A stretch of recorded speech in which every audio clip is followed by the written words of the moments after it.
यीशु मसीह के जन्म लेने से पूर्व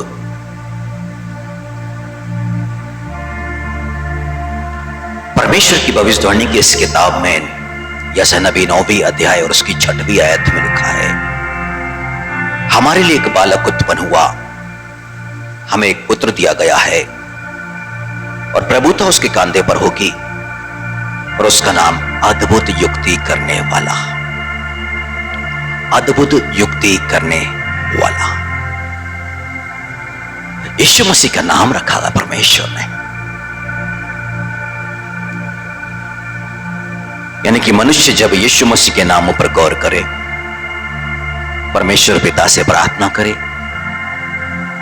उसके लिए समझ को मांगे, तो परमेश्वर समझ देता है, समझ को खोलता है कि परमेश्वर ने वो नाम यीशु मसीह को दिया तो क्यों दिया।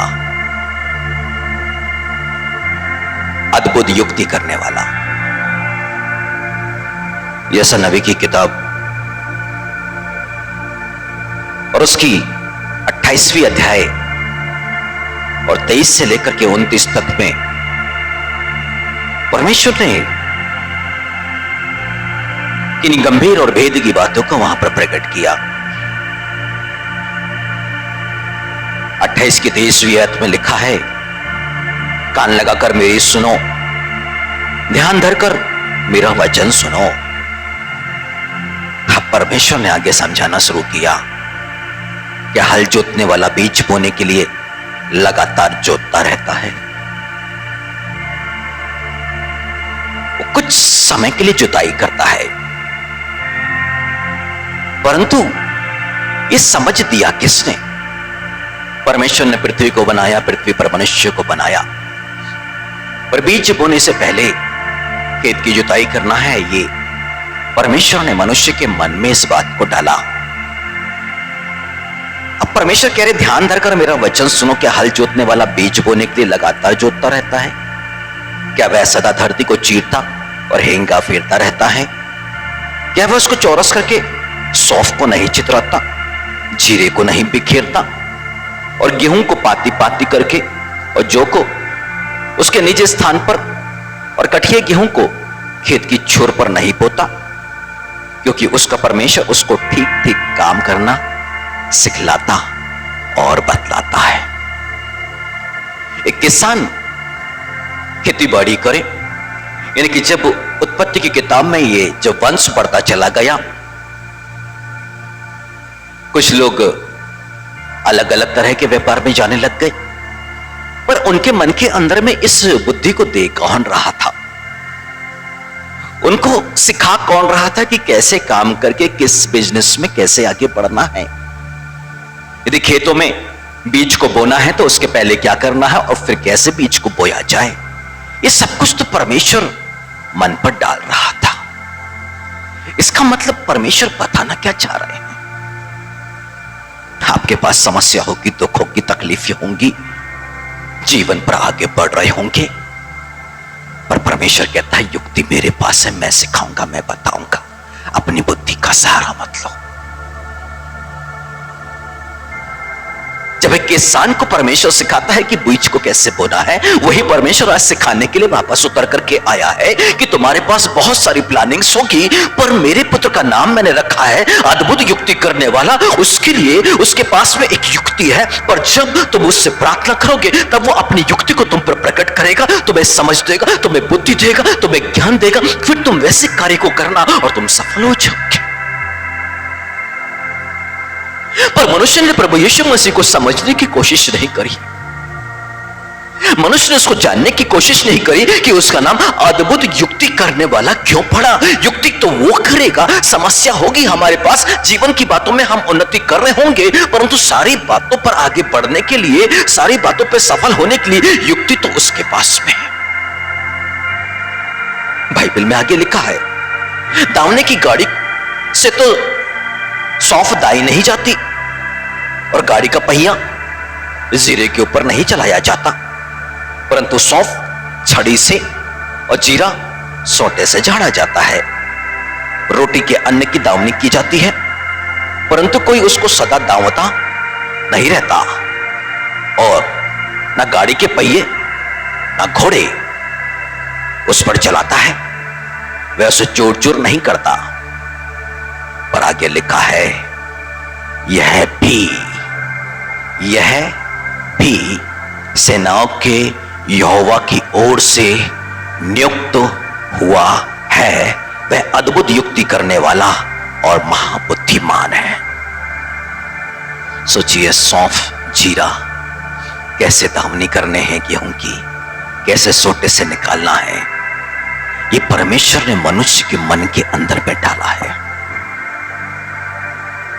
तभी सारी फसल सुरक्षित हमारे तक पहुंचती है।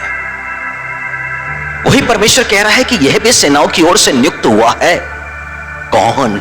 यीशु मसीह, वह अद्भुत युक्ति वाला और महाबुद्धिमान है। वह अद्भुत युक्ति वाला और महाबुद्धिमान है।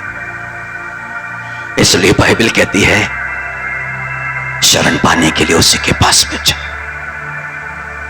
किसी भी बात के लिए अपने बुद्धि को, अपने मन के, अपने विचारों को, अपनी समस्याओं को देख करके कुछ प्लानिंग, किसी मनुष्य के सहारे हम अपने जीवन पर आगे, उस प्लानिंग पर आगे काम करने की कोशिश ना करें।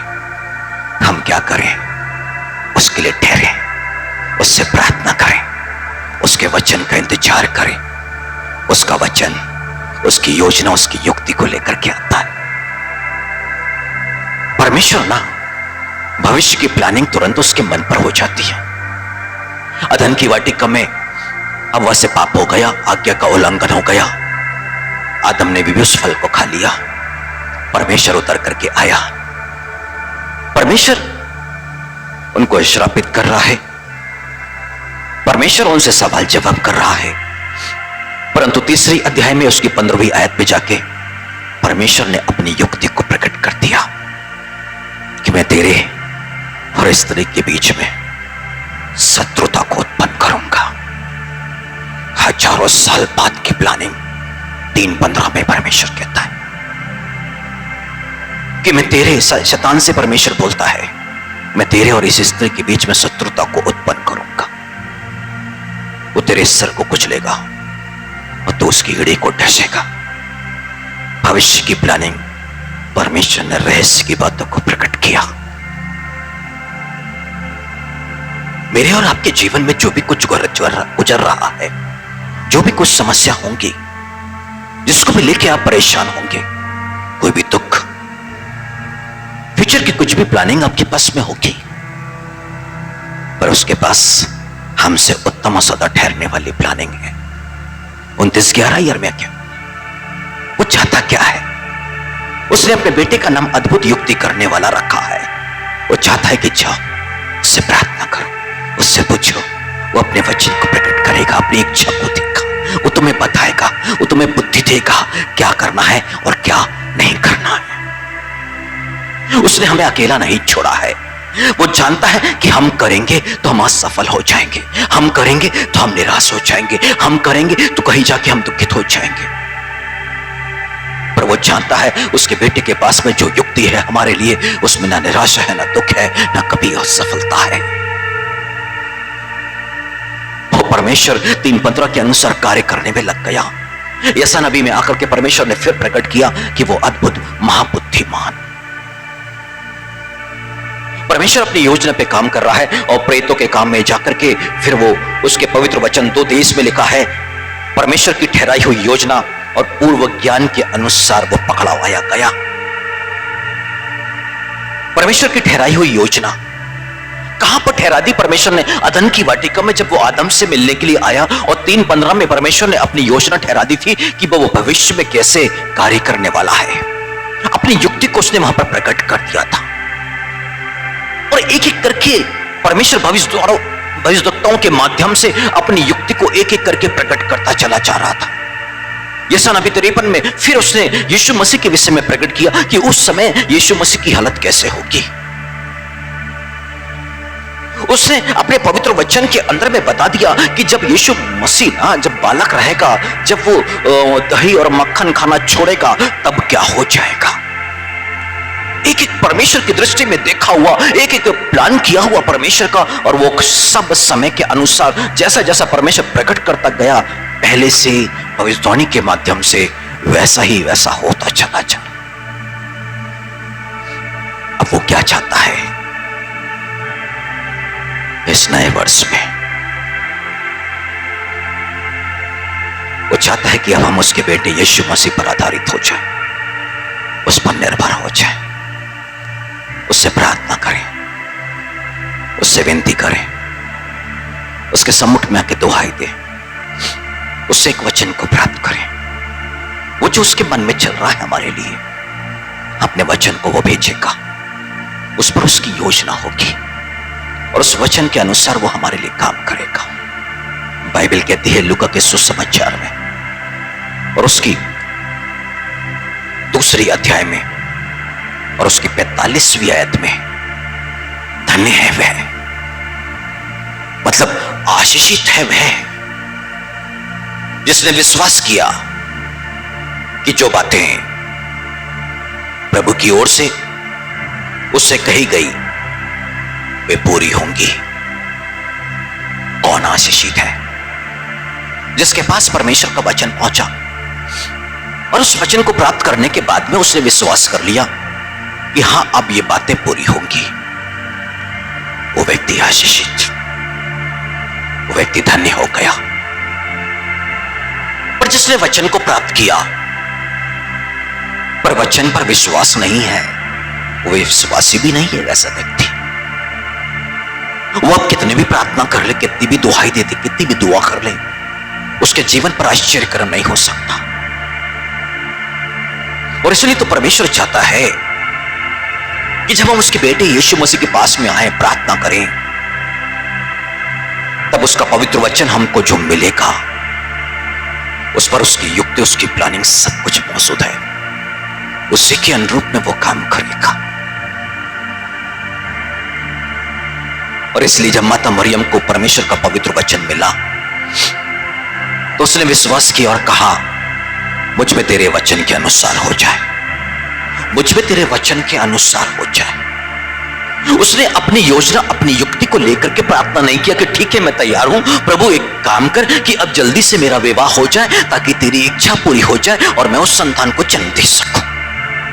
अपनी इच्छा को और अपनी योजना को परमेश्वर पे थोपा नहीं उसने कहा तेरे वचन के अनुसार मुझ में हो जाए, मतलब पवित्र आत्मा मुझ पर आए और पवित्र आत्मा के द्वारा मैं गर्भवती हो जाऊं। उसने परमेश्वर की इच्छा को अपना लिया। परमेश्वर के पवित्र वचन में लिखा है ना बल से और ना शक्ति से, परंतु कैसे होगा? पवित्र आत्मा के द्वारा होगा। पर फिर भी बल और शक्ति का मनुष्य इस्तेमाल करता है। परमेश्वर के पवित्र वचन में लिखा है अपनी बुद्धि, अपनी समझ का सहारा मत लेना, पर फिर भी मनुष्य अपनी बुद्धि और अपनी समझ का सहारा लेता है। क्यों? क्योंकि वो वचन पर आधारित नहीं होता, वो वचन पर विश्वास नहीं करता।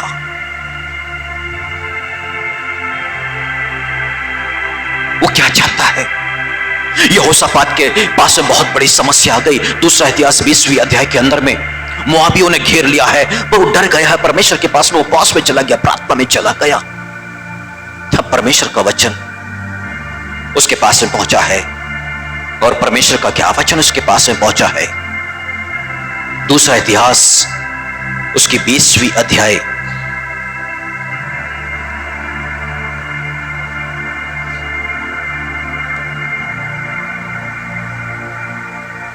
उसके 16वीं आयत से 15 से लेते हैं बल्कि।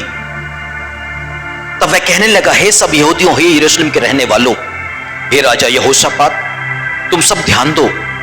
यहोवा तुमसे यूं कहता है, तुम इस बड़ी भीड़ से मत डरो और तुम्हारा मन कच्चा ना हो, क्योंकि युद्ध तुम्हारा नहीं परमेश्वर का है। कल उनका सामना करने को जाना और देखो वे शीश की चढ़ाई पर चढ़े आते हैं, यरीएल नामक जंगल के सामने नाले के सिरे पर तुम्हें मिलेंगे। इस लड़ाई में तुम्हें लड़ना ना होगा। एक वचन पहुंचा है, एक व्यक्ति पर परमेश्वर का आत्मा आया, उसने बोलना शुरू किया और सामने कौन खड़ा है? राजा यहोशापात। एक साधारण इंसान राजा यहोशापात दिख रहा है कि पवित्र आत्मा से परिपूर्ण करके अब ये मुझसे बोल रहा है कि तुम्हें लड़ना नहीं होगा, राजा यहोशापात ने विश्वास कर लिया, क्योंकि पवित्र आत्मा उसके मुख से बोल रहा था। और फिर राजा यहोशापात ने आके कहा 20 में, हे यहूदियों, हे यरूशलेम के सब निवासियों, मेरी सुनो, अपने परमेश्वर यहोवा पर विश्वास रखो, तब तुम स्थिर रहोगे। उसके नबियों की प्रतीति करो, तब तुम कृतार्थ सफल हो जाओगे। और राजा यहोशापात ने क्या किया? परमेश्वर की नबी की प्रतीति की वो क्या बोल रहा है, वो परमेश्वर की ओर से बोल रहा है। ये डरा हुआ यहोशापात अब आनंद के साथ गाते और बजाते हुए परमेश्वर की स्तुति करते हुए जा रहा है। अब इसकी स्तुति गान जब हो रहा है ना, इसका डर वहां आ ही नहीं रहा है, क्योंकि अब ये निडर हो चुका है। क्यों? क्योंकि इसने परमेश्वर पर विश्वास किया, उसके पवित्र वचन पर विश्वास कर लिया। और जैसे ही विश्वास हुआ, डर चला गया, क्योंकि जहां विश्वास होता है वहां ना डर होता है ना चिंता होती है। इसके मन में चिंता नहीं थी कि कैसे करेंगे हम इतने सैनिकों के साथ में।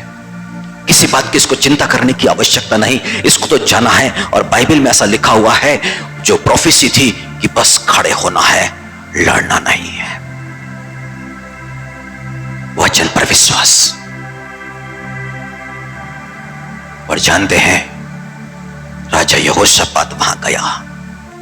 24वीं आयत में यहूदियों ने जंगल की चौकी पे पहुंचकर उस भीड़ की ओर दृष्टि की, तब क्या देखा?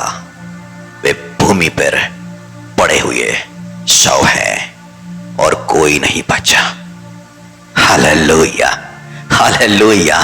परमेश्वर ने क्या वचन दिया? तुम्हें जाके खड़ा होना, तुम्हें लड़ना नहीं है। और जब ये लड़ने के लिए वहां पर पहुंचे हैं, वहां पर खड़े होने के लिए पहुंचे हैं, और जाकर क्या देखते हैं? लड़ने के लिए तो कोई है ही नहीं, सब मरे पड़े हैं, क्योंकि वचन परमेश्वर की ओर से था। इन्होंने विश्वास किया, और जब इन्होंने विश्वास किया, वहां सब कुछ वैसा ही होने लग गया, सब कुछ वैसा ही होने लग गया। ये तो जीते अभी नहीं है, जीते ये उस समय थे जब इन्होंने परमेश्वर के वचन पर विश्वास कर लिया था। सफल ये तब हो गए थे जब इन्होंने परमेश्वर के वचन पर विश्वास कर लिया था, और तभी से परमेश्वर की आत्मा ने काम करना वहां शुरू कर दिया था।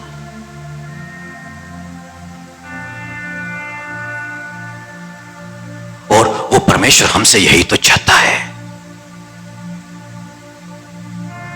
कि जब उसका पवित्र वचन हम तक पहुंचे, हम उस पर विश्वास कर लें, उस पर भरोसा करें। वचन को प्राप्त करने के बाद में अपनी बुद्धि नहीं, अपनी समझ नहीं, कुछ और तरीके का इस्तेमाल की नहीं सोचना, बस निर्भर रहना, क्योंकि नियुक्त समय पे अपना काम वो करेगा। बल्कि वो लगातार अपना काम कर रहा है। उसका वचन सामर्थी है। यदि उसने कहा कनानी इस्राएलियों से कि मैं तुम्हें कनान देश दे दूंगा, एक प्रतिज्ञा का वचन था उनके पास में। अब वो अपनी इच्छा को नहीं बदलने वाला, अपनी योजना को बदलने वाला नहीं, अपनी युक्ति को बदलने वाला नहीं। राजा बालाक सोचता है कि यदि मैं बिलाम को बुलाता हूं और बिलाम कुछ श्राप दे देगा तो ये सब तबाह हो जाएंगे, हम युद्ध को जीत जाएंगे। पर परमेश्वर अपने वचन से फिरने वाला नहीं। उसने यदि आपको एक वचन सौंप दिया है, अब वो उसी के अनुरूप में कार्य करेगा, उससे हट करके नहीं। उसी के अनुरूप में उसकी युक्ति एक एक करके प्रकट होती जाएगी और वो पूरी होती जाएगी। वो इंतजार कर रहा है अपने वचन को पूरे करने के लिए। यिर्मयाह नबी की किताब उसकी पहली अध्याय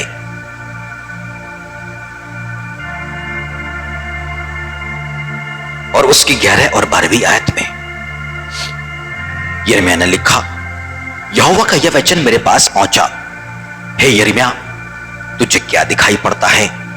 मैंने कहा, मुझे बादाम की एक टहनी दिखाई पड़ती है। पहले तो एक दर्शन यिर्मयाह ने देखा। अब परमेश्वर ने सवाल किया कि तुझे क्या दिखाई दिया? उसने कहा, बादाम की टहनी। अब परमेश्वर ने कहा, तब यहोवा ने मुझसे कहा, तुझे ठीक दिखाई पड़ता है, क्योंकि मैं अपने वचन को पूरा करने के लिए जागृत हूं।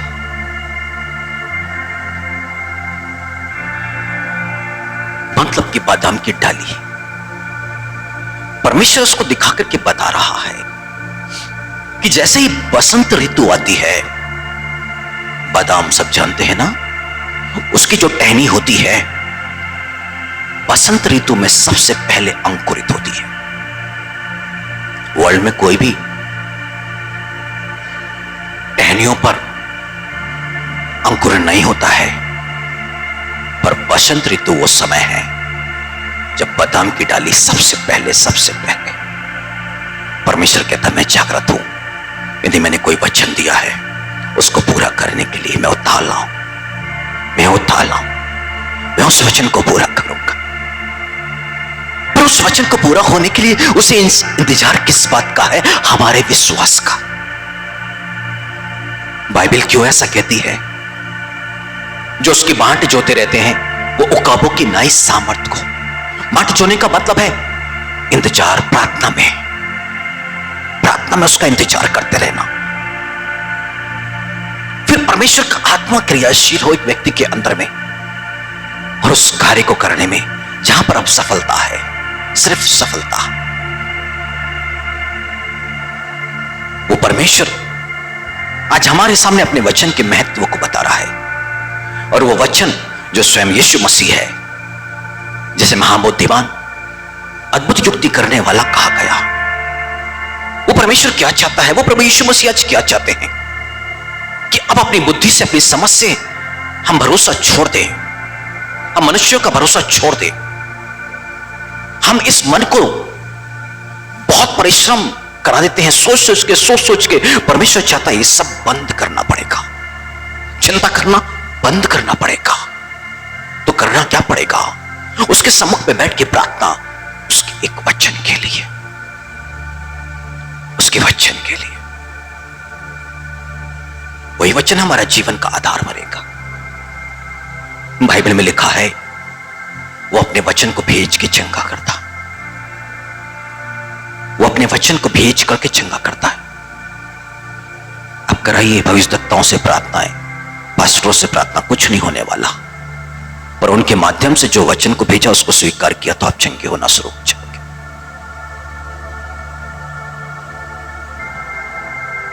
हम सोचते हैं कि कोई व्यक्ति हाथ रख देगा।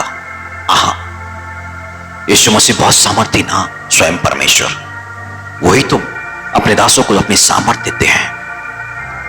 पर वो कुछ क्षेत्रों में आश्चर्य कर्म नहीं करे उन्होंने। क्यों नहीं किया? उनके अविश्वास के चलते।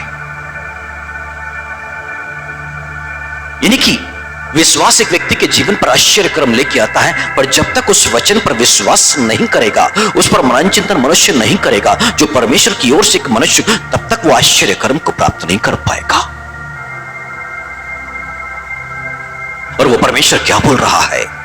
मैं अपने वचन को पूरा करने के लिए बादाम की डाली की तरह जागृत। परमेश्वर ने बिलाम से बोला, देख अब जो इस्राएली जाति चले आ रही है ना, वो आशीष के भागीदार हो चुके हैं। अब मैं आशीष को श्राप में नहीं बदलूंगा, आशीष को श्राप में नहीं बदलूंगा। राजा बालाक ने क्या किया? एक दूसरे पर्वत पर लेके गया कि यहां पर आप परमेश्वर के लिए होम बलि कर। परमेश्वर ने इच्छा बदला? नहीं बदला। दूसरे पर्वत पर लेके गया कि वहां पर परमेश्वर के लिए होम बलि करो। परमेश्वर ने इच्छा बदला क्या? अब किसी भी तरह की प्रार्थना किसी भी दास से करवा लो, किसी भी भविष्यद्वक्ता से कुछ भी करवा लो, परमेश्वर अपनी इच्छा को बदलने वाला नहीं। अपने वचन को जो भेज दिया, अब उसी के अनुरूप में वो कार्य करेगा, और कोई भी तरीका उसे अब पसंद नहीं है। हम परमेश्वर की इच्छा को बदलने के लिए, उसकी योजना को बदलने के लिए प्रार्थना नहीं कर सकते। उसकी इच्छा को पूरी होने के लिए प्रार्थना की जा सकती है। और जैसे ही उसकी इच्छा को प्राप्त करते हैं, उसके पवित्र वचन को प्राप्त करते हैं, और वैसे ही हम आशीषित हो जाते हैं। धन्य है जिसने ये विश्वास किया कि जो बातें उसकी ओर से कही गई वो पूरी होगी। धन्य हो जाता है वो व्यक्ति, आशीषित हो जाता है वो व्यक्ति। हालेलुया। वो अपने पवित्र भवन में बुलाता क्यों है? अपने भवन के उत्तम पदार्थों से तृप्त करने के लिए, यानी कि अपने पवित्र वचन को भेजता है, और उस वचन को सुन के एक मनुष्य विश्वास कर ले कि आज जो वचन उसकी ओर से आया है यह निश्चय ही मेरे जीवन पर पूरा होगा। उस वचन को वो थाम ले, वो तुरंत आशीषित हो जाता है। तुरंत आशीषित हो जाता है। इसलिए बहुत सारी बातों में हम फंसने की बजाय उसके वचन को अपने जीवन पर महत्व दें। हमारे पास में बहुत सारी चीजें होंगी, परंतु जब हम प्रार्थना में जाएं तो प्रार्थना में उसके ऊपर में प्रभु ये कर देना और ये कर देना, ऐसी प्रार्थना नहीं। प्रभु मेरी इस समस्या के लिए, मैं तेरे वचन के लिए भूखा और प्यासा, अपनी इच्छा को मुझ पर प्रकट कर। फिर वो आपके पास में अपने पवित्र वचन को भेजेगा और उसी के अनुरूप में वो फिर कार्य करेगा, उससे हटकर नहीं करेगा वो काम।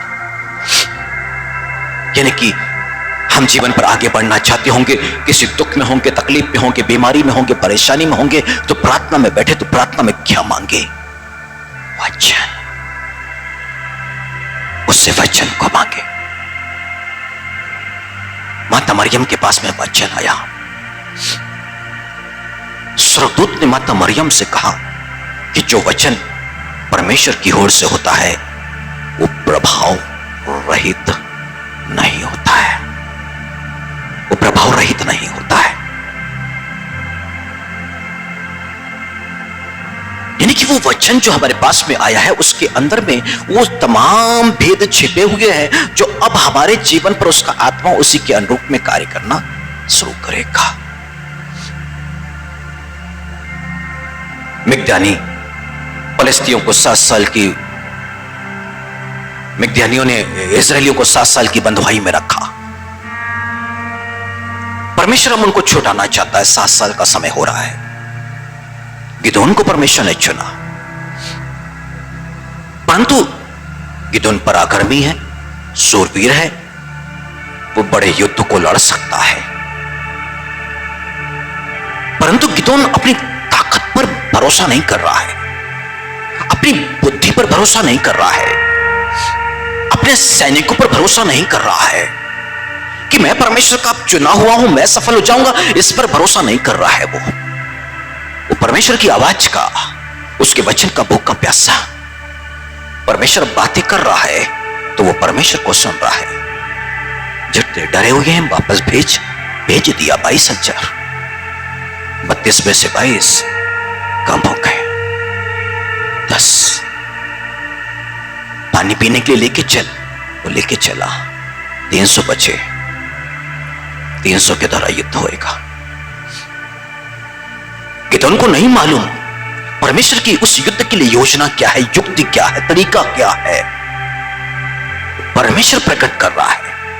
गिदोन अपनी बुद्धि का सहारा नहीं ले रहा है। प्रभु जी अब तो 300 हो गए हैं, तो एक काम करते हैं, हम छापा मार युद्ध कर लेंगे, हम ऐसा आक्रमण कर लेते हैं। प्रभु तो हमारी सहायता करना, हमारी अगुवाई करना, ताकि हम सफल होकर लौटे। अपनी इच्छा, अपनी प्रार्थना नहीं थोप रहा है।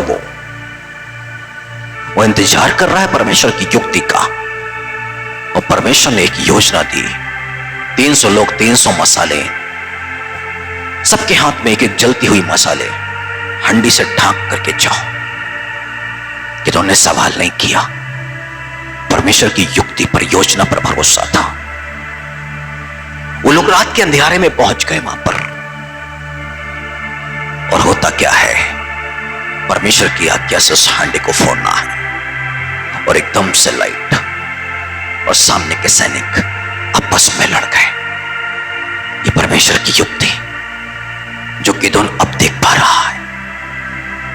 और परमेश्वर ने अपने पवित्र वचन में प्रकट तो कर दिया ना कि जो बातें चित्त में नहीं चढ़ी, कभी देखने में नहीं आई, कभी सुनने में नहीं आया,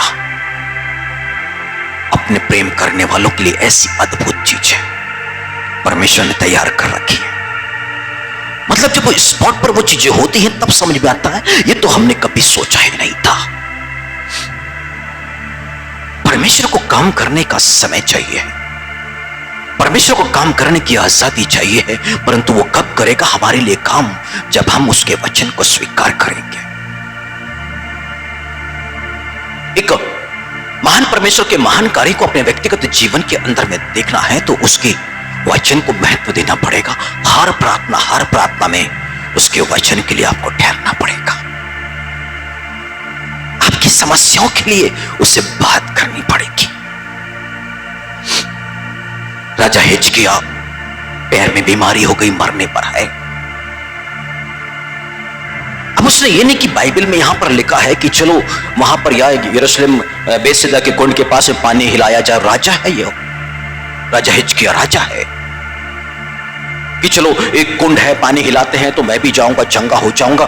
कुछ नहीं, परमेश्वर का दास आया, उसके लिए प्रोफेसी करके चला गया, वो रोने लग गया परमेश्वर के आगे। जब परमेश्वर का वचन आया है ना, तब वो विश्वास पर आगे बढ़ा है। वो जीवन भर परमेश्वर का अनुसरण किया, परमेश्वर की इच्छा, खरा मनुष्य है वो। पैर पे बीमारी है, परंतु उसके लिए वो गिड़गिड़ा के नहीं बोल रहा है, अपने तरीके को इस्तेमाल नहीं कर रहा है, परंतु जब परमेश्वर का वचन आया है उसके पास में, तब जाके चंगाई आई है कि 15 वर्ष में तेरी आयु बढ़ा दूंगा। परमेश्वर का वचन ना उसके दास के माध्यम से पहुंचा वहां पर। यदि इस संपूर्ण बाइबल के अंदर में आप देखें ना, तो परमेश्वर का वचन ना किसी के माध्यम से उस जरूरतमंद व्यक्ति के पास में पहुंचता है।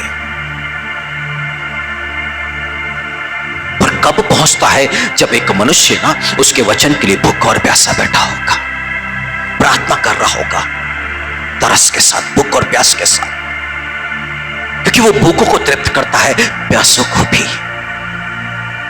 जब तक उसकी इच्छा की भूख और प्यास नहीं, तब तक परमेश्वर के वचन को पाया नहीं जा सकता। मूसा 40 दिन 40 रात रह के मात्र 10 आज्ञा लेकर के लौटता है। 10 आज्ञा। यीशु मसीह जैतून की पहाड़ी पर अपने पसीने को रक्त की बूंदों की तरह बहाते हैं और फिर उठ के कहते, आओ चलो, अभी मेरा पकड़वाने वाला आ चुका है। सब कुछ वहां से संबंध, सीधा संबंध। इस बाइबल को पढ़ लेना, याद कर लेना, रटे हुए वचन को बोलना, कोई फायदा ही नहीं है उससे, कोई फायदा नहीं है। जब तक उस वचन को समझने के लिए प्रार्थना ना किया जाए और परमेश्वर उस वचन के अनुरूप में बातें करना ना शुरू करे, तब तक फायदा नहीं। फायदा तभी है जब परमेश्वर का आत्मा वहां बातें करना शुरू करे।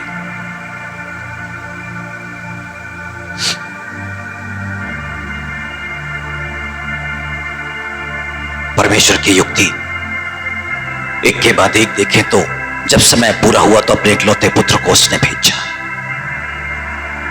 सब कुछ नियुक्त समय पर वो करता चला जा रहा।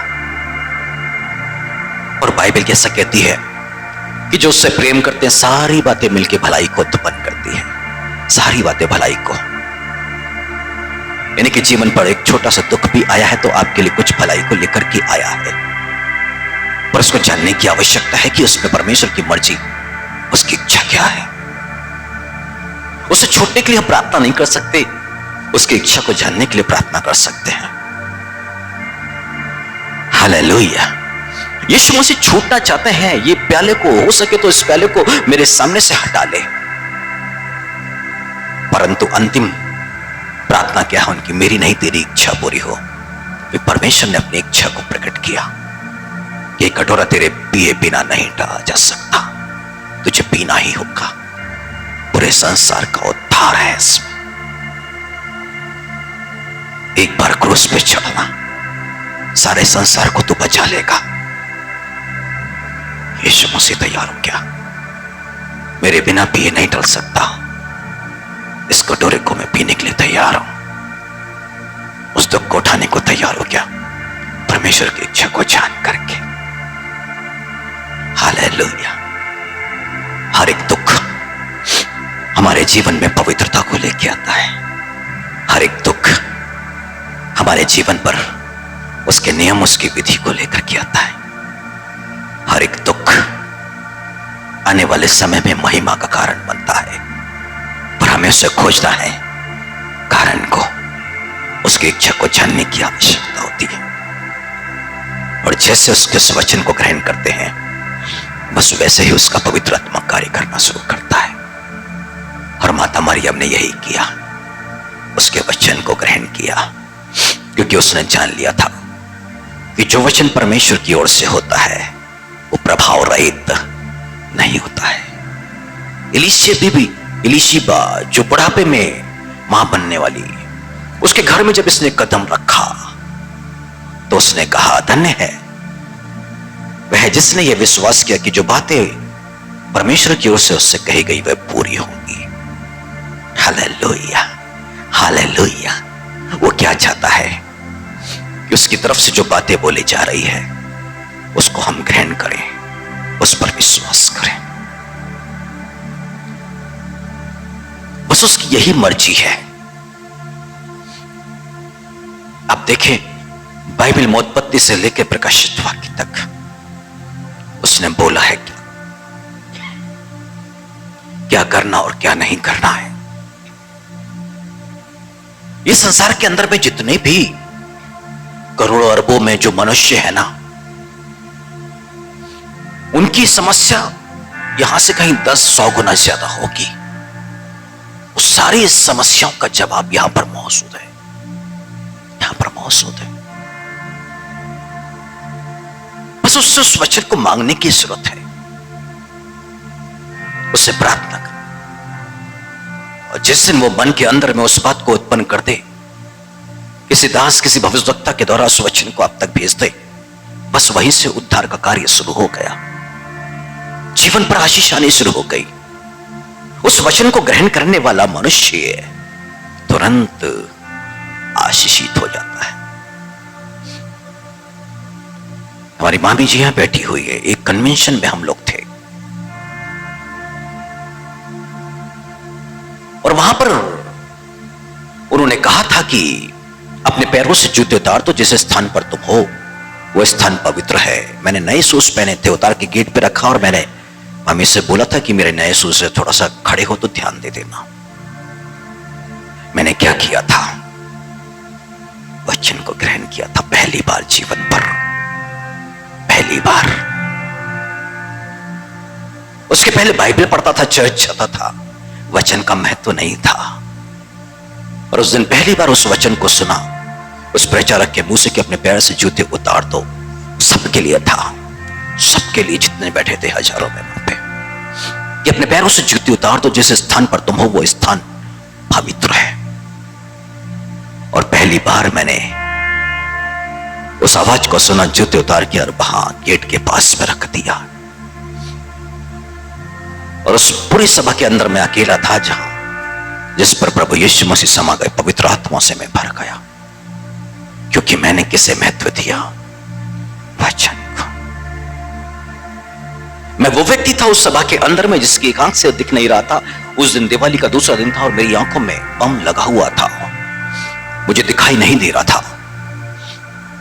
पर एकमात्र व्यक्ति में था जिसकी आंखें स्पॉट पर वहां पर ठीक हो गई, चंगा हो गया था मैं,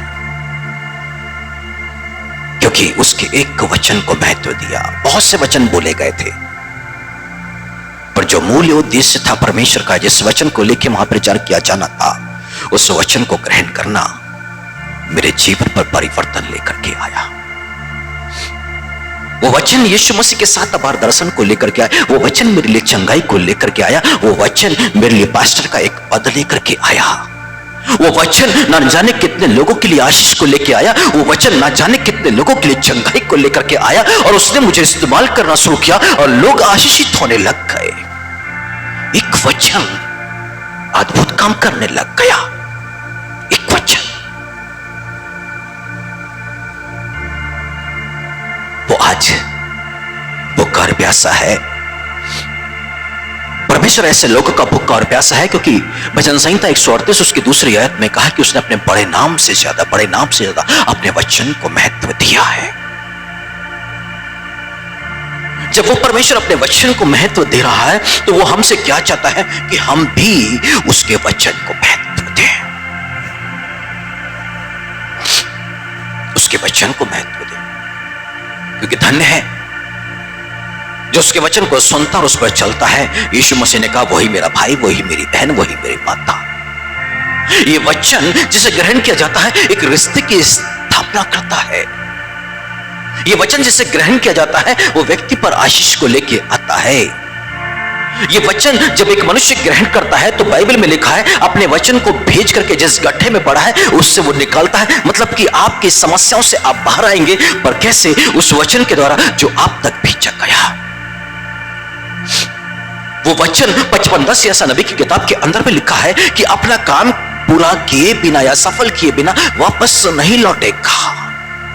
यानी कि उस वचन को ग्रहण कर लिया तो उस वचन ने, क्योंकि वचन तो आत्मा है, अब वो काम करना शुरू करेगा। कोई पास्टर, कोई भविष्यवक्ता काम नहीं कर सकता आपके जीवन पर। उनके माध्यम से जो परमेश्वर वचन भेजा है वो काम करेगा। हालेलुया। ये बाइबल है ना, जिस परमेश्वर के पास में हम आए हैं, जिसकी रचना ये है ना, इसके अंदर में वचन और वचन है और कुछ नहीं। और इस वचन को जिस दिन महत्व देना शुरू करेंगे उस दिन से एक व्यक्ति का जीवन में परिवर्तन शुरू, सफलता शुरू, शांति आना शुरू हो जाएगी। आज मसीह लोग जूझ रहे हैं अपनी समस्याओं से, उसकी वजह है कि उनके जीवन पर वचन का महत्व नहीं है। वो 3 टाइम की प्रार्थना तो करते हैं, 1-1, 2-2 घंटे प्रार्थना में तो बैठते हैं, पर उनके प्रार्थना में ना वचन नहीं होता है। उनके व्यक्तिगत जीवन में ना वचन नहीं होता है। यीशु नाम तो होता है पर वचन नहीं होता है। हालेलुया तो होता है परंतु वचन नहीं होता है।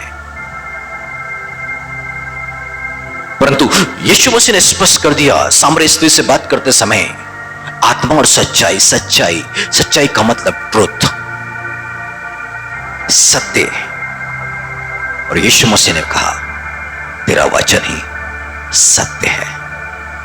और सामरी से कहा ऐसे आराधक को ढूंढ रहा है जो आत्मा और सच्चाई मतलब सत्य के द्वारा परमेश्वर की आराधना करे।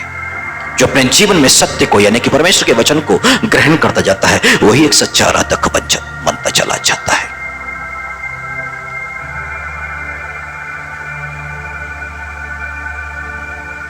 यीशु मसीह की दृष्टि ऐसे आराधकों पे लगी है जो उसके वचन को महत्व देते हैं। उसका एक वचन और 3:15 मात्र एक वचन था जिसने उत्पत्ति से काम करना शुरू किया और आते आते अब एक महान आश्चर्य कर्म को इस संसार के अंदर में हम 3:15 के अनुसार देख सकते हैं।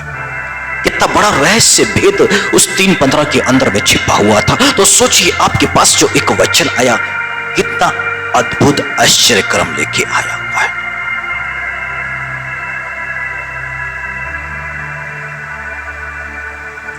जकरिया नबी की किताब के अंदर में यहोशू महायाजक है, स्वर्गदूत खड़ा हुआ है, यहोशू महायाजक खड़ा हुआ, एक तरफ में शैतान खड़ा हुआ उस पर दोष लगाने के लिए। परंतु प्रोफेसी होती है, वहां पर भविष्यवाणी होती है, किसके मैले वस्त्र उतार दो, श्वेत वस्त्र पहना दो। उसके मैले वस्त्र उतार दिए गए, श्वेत वस्त्र पहना दिया गया। याजक के योग्य सुंदर पगड़ी पहना दी जाए, पहना दी गई। शैतान का काम समाप्त हो गया। अब सोचिए यशायाह नबी 54 उसकी 17वीं आयत में लिखा हुआ है, जितने हथियार तेरी हानि के लिए बनाए जाते हैं उनमें से एक भी सफल ना होगा। जितने मुद्दई होके तुझ पर नालिश मतलब तुझ पर इल्जाम लगाए उन सबों से तू जीत जाएगा। मेरे दासों का यही भाग होगा, वो मेरे कारण धर्मी ठहरेंगे। इसका मतलब है कि शैतान अब कुछ भी हथियार बनाए उस व्यक्ति पर कब तक काम कर सकता है, जब तक वो धर्मी नहीं। परंतु परमेश्वर ने कह दिया वो मेरे कारण धर्मी ठहरेगा। यदि परमेश्वर ने उसको धर्मी घोषित कर दिया तो अब वो जो हथियार उसके खिलाफ में चला आ रहा है वो सफल नहीं हो सकता। ये वचन को पाना ही नहीं बल्कि उसके साथ वो समझ भी देता है। जितने मुद्दई हो के तुझ पर नालिश करे मतलब कितने भी उसके खिलाफ में उस व्यक्ति जिसको ये वचन मिला है उसके खिलाफ में खड़े हो जाएंगे, उस पे इल्जाम लगाते जाएंगे। परमेश्वर कहता सब व्यर्थ है, कुछ भी सफल नहीं होने वाला, तू सबों से जीतेगा। क्यों? क्योंकि परमेश्वर इस मनुष्य के पाप अधर्म सबको दूर करता जाएगा। इल्जाम लगाने वाले लगाते रहेंगे, उससे ये व्यक्ति जीतता जाएगा। जितना हथियार वो शैतान बना ले उसको खत्म करने के लिए बीमारी या कुछ भी योजना पर उस व्यक्ति पर काम नहीं करने वाली, क्योंकि परमेश्वर ने उसके पाप को दूर कर दिया, जैसे यहोशू महायाजक के पाप को दूर कर दिया और वहां पर शैतान का कार्य समाप्त हो गया। मात्र एक वचन है पर वो कार्य कर रहा है।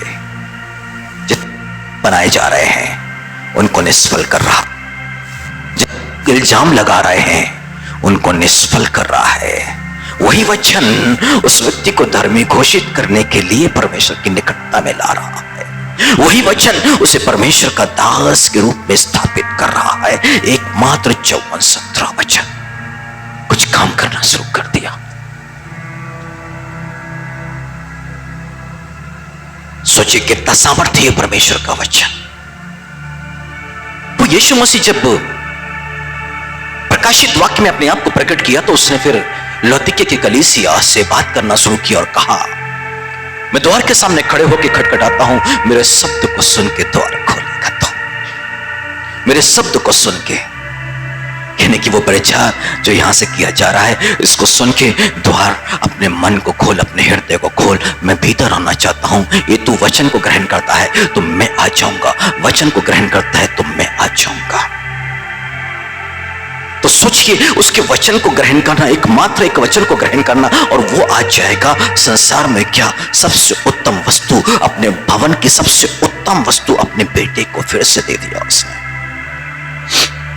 वचन के लिए अपने मन, अपने हृदय को खोला, वचन को ग्रहण किया, यीशु आ गया। अब जिसने अपने निज पुत्र को रखना छोड़ा, तुम्हारे दे दिया, उसके साथ वो जब यीशु आया है, अपने साथ सब कुछ लेकर के आया है। आपकी वो तमाम आशीषें हैं जहां पर आप दुख उठा रहे हो, जिसके लिए प्रार्थना, सबके साथ में वो अब आपके अंदर में मौजूद है। पर कहा क्या? मेरे शब्द को सुन के कोई द्वार खोले तो मैं भीतर आऊंगा। फिर कहता क्या है? मैं उसके साथ और वो मेरे साथ भोजन करेंगे। वो किसी बात का भूखा और प्यासा है वहां पर।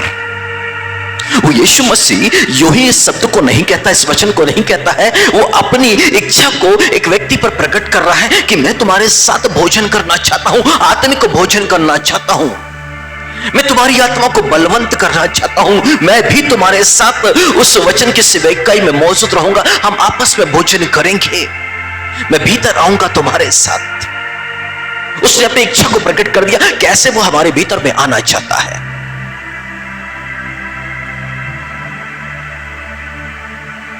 पर हम आराधना करते हैं, प्रार्थना करते हैं, अपनी सामर्थ्य से भर दे, अपनी सामर्थ्य से भर दे, अपनी सामर्थ्य से भर दे, पर कभी हम ये प्रार्थना नहीं करते, प्रभु तेरा एक वचन जिसके माध्यम से तू मुझ में आकर के निवास कर सके।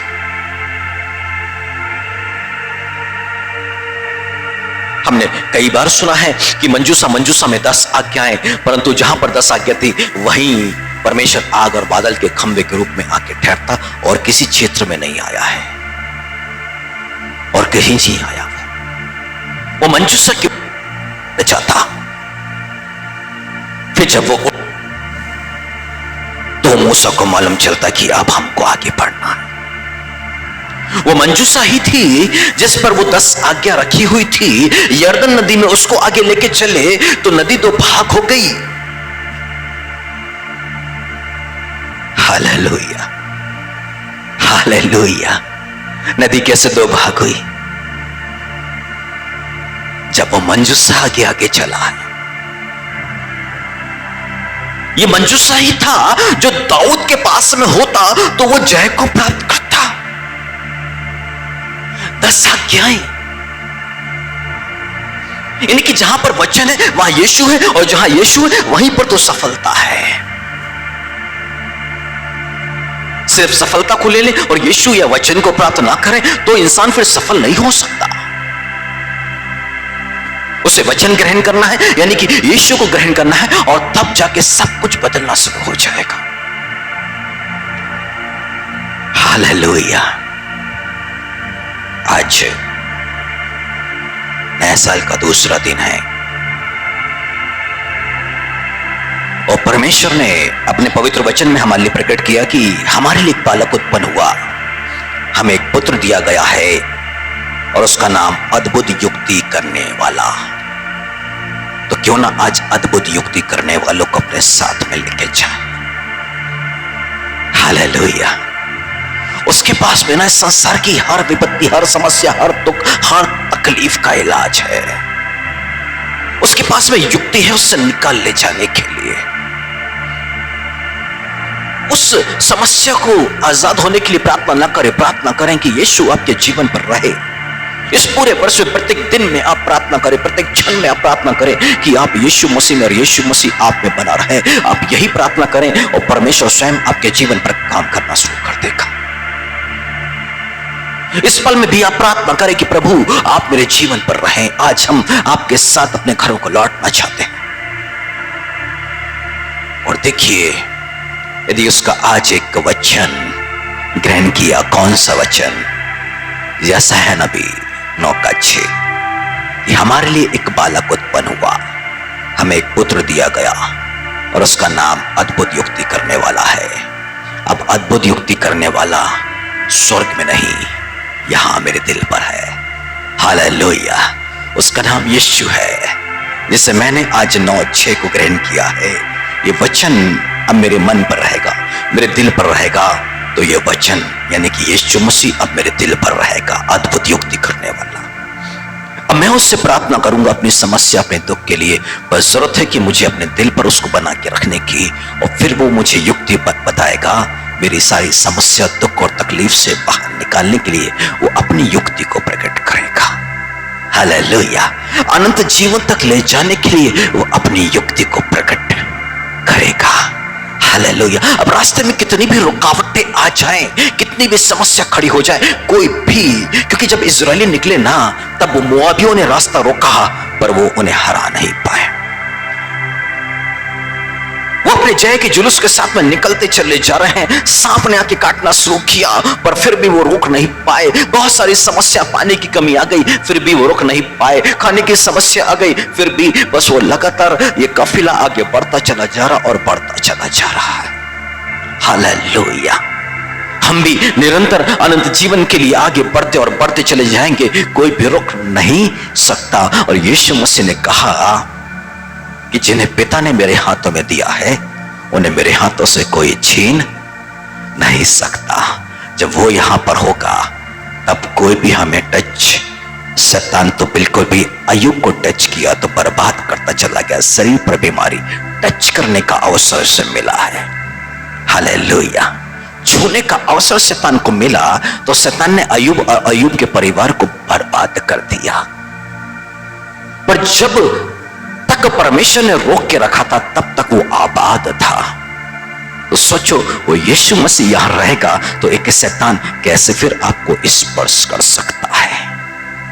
पर उसको बना के रखने के लिए जरूरत है एक वचन को ग्रहण करना अपनी प्रार्थना में, चर्च में, जहां पर भी आप संगति करें। वो एक वचन जिसको आधार बना के प्रचार किया जाता है, वही मूल वचन है जिसको लेकर के जाना है अपने साथ। जब हम आराधना से उठ जाते हैं, खत्म हो जाते हैं, हम बातचीत में उस वचन को भूल ना जाएं। घर जाते जाते उस वचन को भूल ना जाएं। लगातार मन में रख के सोचते रहिए, लोगों से भी बातचीत करिए, कोई नहीं, परंतु उस वचन को मन से जाने मत दीजिए। और देखिए, यीशु आपके साथ में और सब कुछ बदलना शुरू करेगा। Hallelujah, hallelujah. आइए हम आराधना में खड़े हो जाएं। कुछ देर आराधना करने के बाद में हम लोग आज के प्रॉमिस वर्स को, जिसमें प्रार्थना कर दी गई है, आप तक पहुंचेगा। उसमें से एक एक वचन आप उठाइएगा। बच्चे ना उठाएं उस वचन को, बच्चे नहीं उठाएंगे। घर के जो बड़े लोग हैं उस वचन को लीजिएगा। पर अभी से आप प्रार्थना करना शुरू कीजिए। प्रभु, मेरी नीड, मेरी जरूरत आप जानते हो, मेरी आवश्यकताएं आप जानते हो, मेरे दुख, मेरी तकलीफें आप जानते हो। प्रभु, मुझे आपसे वचन चाहिए। मैं आपकी इच्छा को, आपकी युक्ति को, आपकी योजना को जानना चाहते हैं। अनुग्रह कर दीजिए पिता। आइए अपनी आंखों को हम बंद करें।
सभी को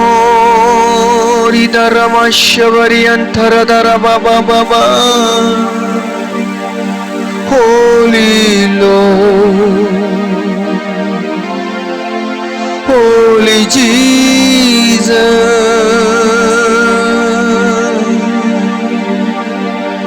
Ridharaba Shavari Antaradharabama Shavarababa Oriandaradharabama Shavarabama.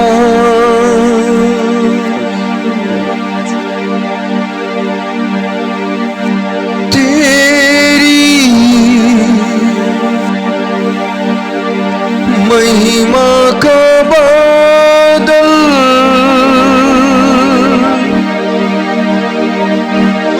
घेरे इस जगह को रिधरम शबरी अंदर धन मम शबर गरी गलर मम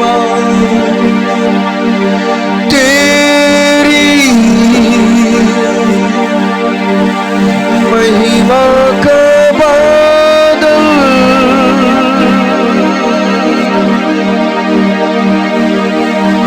घेरे इस जगह को इधर रमश्यति इधर मम हे प्रभु तू छूले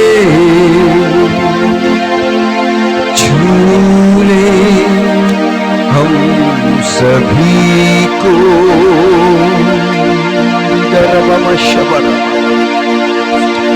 हे प्रभु तू छूले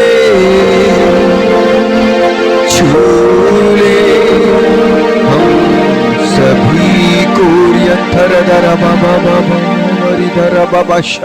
मेरे पवित्र पिता दया चाहते हैं प्रभु जी। प्रभु राजाओं के राजा प्रभुओं के प्रभु आपने कहा कोई मेरे शब्द को सुन के द्वार खोले तो मैं भीतर आके उसके साथ और वह मेरे साथ भोजन करेगा। अनुग्रह करे प्रभु जी इस नए वर्ष में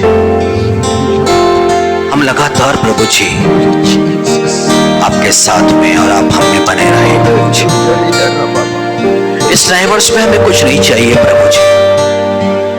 जहां पर आप है महानंद की भरपूरी है, जहां यीशु आप है वहां शांति है, जहां आप है प्रभु यीशु मसीह वहां सारी आशीषें हैं, क्योंकि आपने भाग्य तो 8 में कहा सोना भी मेरा चांदी भी मेरा। आपने प्रभु 66 के 2 में कहा पृथ्वी और पृथ्वी की सारी भरपूरी आप ही की। तो प्रभु जी जो आपका है हमें वो नहीं परंतु हमें आप चाहिए प्रभु जी। हमें आपकी आवश्यकता है प्रभु यीशु मसीह। आज हमारे मन हमारे दिल आपके लिए खुले प्रभु जी और आपको हमने मंत्रण देते हैं प्रभु जी। आज जैसा है नबी 9 उसका 6 हमने स्वीकार कर लिया कि एक बालक उत्पन्न हुआ, हम एक पुत्र दिया गया और उस पुत्र को हम ग्रहण करते हैं प्रभु जी, जिसका नाम अद्भुत युक्ति करने वाला है। प्रभु यीशु मसीह हम जान गए आपके पास हमारे लिए अद्भुत युक्तियां हैं। अब हमारी समझ हमारी बुद्धि काम ना करेगी प्रभु जी, परंतु हम आप पर निर्भर हैं आपकी युक्ति के लिए। इसलिए आज हम सभी पर दया करें प्रभु जी, हम सभी पर दया करें, हम सभी पर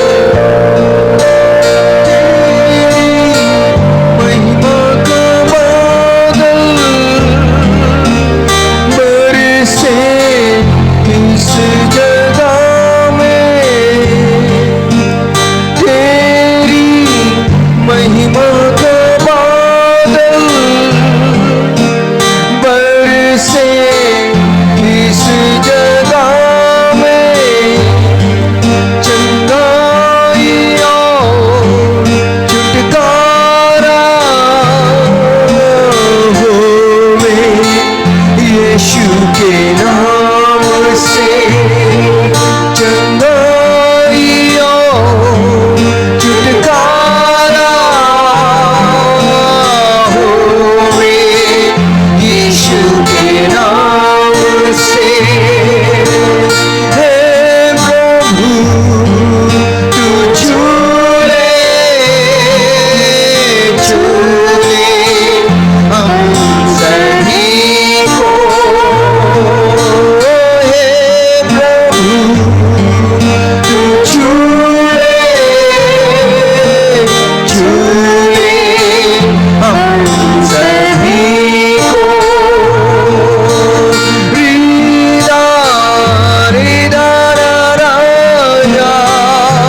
पिता हम आपका धन्यवाद करते हैं प्रभु जी, बस आपकी दया के लिए तो हाय देते हैं पिता। आपने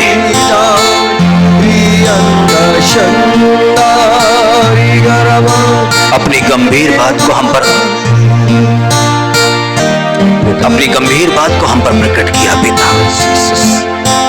आपसे बस यही निवेदन और विनती है प्रभु जी कि आपकी बातें हमारे मनों पर बनी रहे प्रभु जी।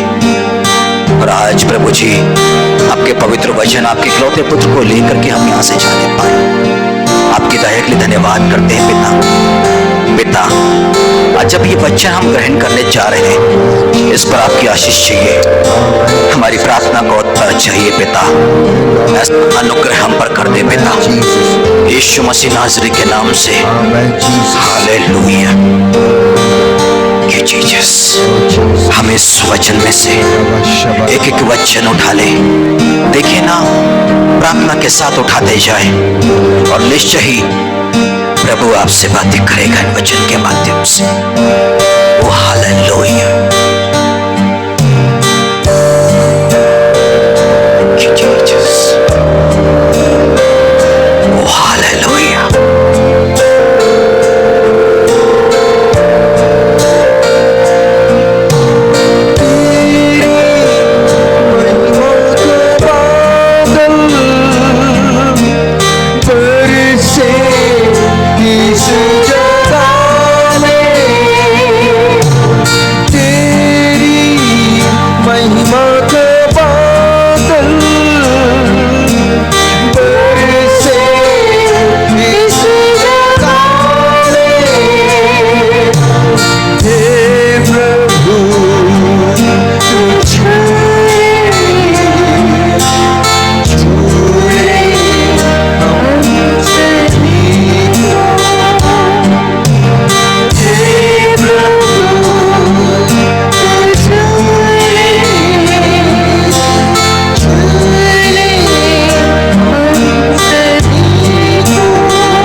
से आप बातें कर रहे हैं, इस पल में अपने पवित्र वचन को भेज रहे हैं पिता।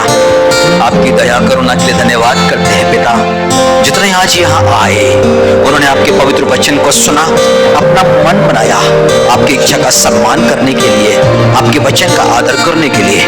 प्रभु जी लिखा है, धन्य है जिन्होंने विश्वास कर लिया कि जो बातें आपकी ओर से कही गई वह पूरी होंगी। हम धन्यवाद करते हैं पिता कि अब ये लोग आशीषित हो चुके हैं। प्रभु जी आपकी आशीषें पिता इन पर बने रहे, ऐसी दया को चाहते हैं पिता। अपने हाथ को बढ़ा दीजिएगा, इन्हें आशीषित करें यीशु मसीह के नाम पर, आमीन।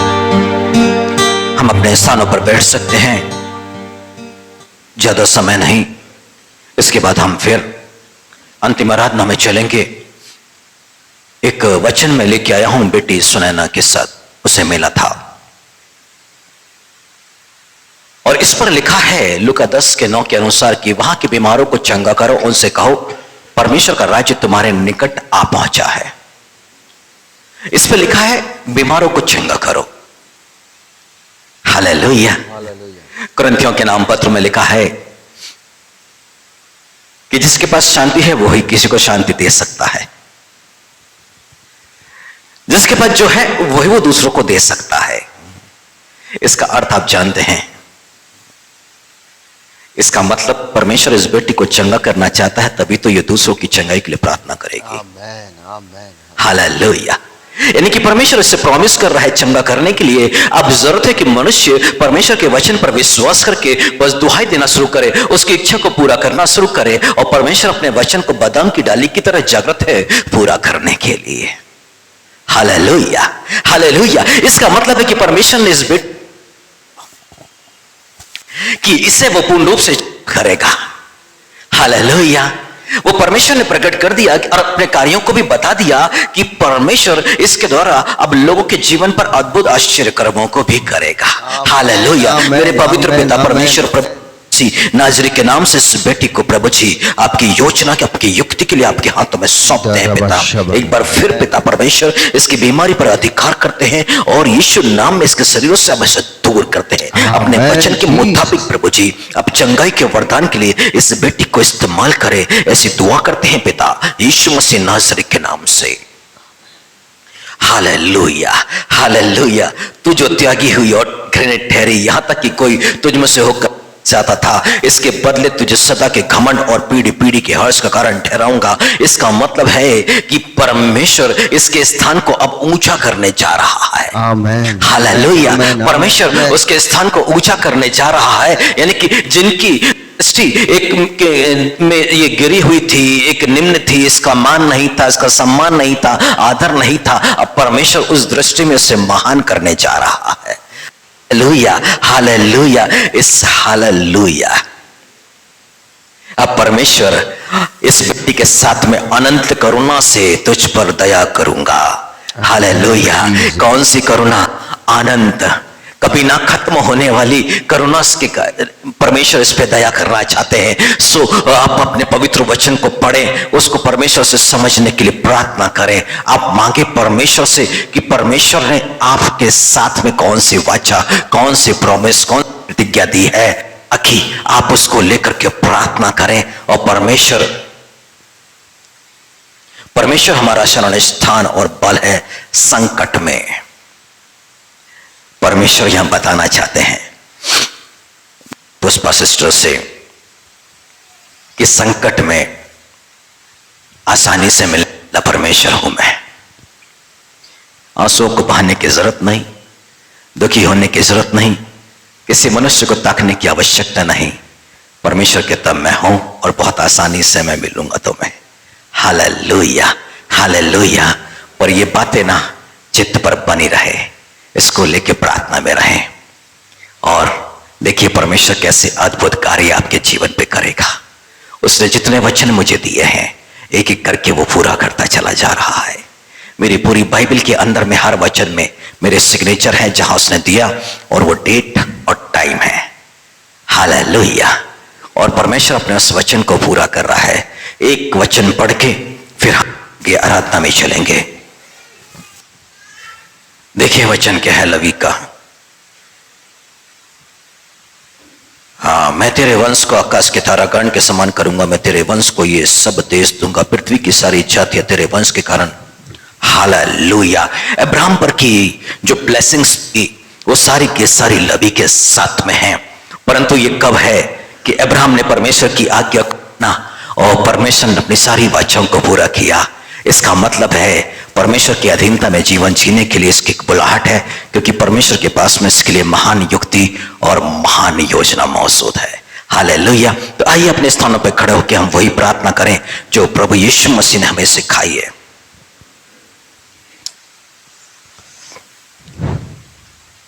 हे हमारे पिता, आप जो स्वर्ग में हैं, आपका नाम पवित्र माना जाए, आपका राज आए, आपकी इच्छा जैसे स्वर्ग में पूरी होती है वैसे इस पृथ्वी पर भी पूरी हो। हमारे दिन भर की रोटी आज हमें दे। जैसे हमने अपने अपराधियों को क्षमा किया, वैसे आप हमारे अपराधों को क्षमा करें। हमें परीक्षा में न ला, परंतु बुराई से बचा, क्योंकि राज, पराक्रम और महिमा सदा तेरी ही है। आमीन। हे मेरे पवित्र पिता, एक बार फिर हम प्रभु जी आपके पवित्र वचन के लिए धन्यवाद करते हैं, जो इस वर्ष पे प्रभु जी इन लोगों का आधार बनेगा, इनकी सहायता, इनकी मदद करेगा। क्योंकि प्रभु जी आपने इनके व्यक्तिगत जीवन में होकर की बातें की हैं, और निश्चय ही प्रभु जी हम आपके बड़े कार्यों को इनके जीवन पर देख पाएंगे। इसके लिए हम आपका धन्यवाद करते हैं और प्रार्थना करते हैं पिता कि अपने मुखमंडल का प्रकाश इन पर चमका प्रभु जी। अब ज्यों का त्यों कर हर दुख, परेशानी, रुकावटों को इनके जीवन से दूर करें पिता, इनके जीवन को धन्य करें। इस वर्ष में पिता आपकी दया से लगातार सुरक्षित और आशीषित बने रहे पिता, यीशु मसीह के नाम पर विनती करते हैं। आइए हम अपनी भेंटों को अपने हाथों में ले लें।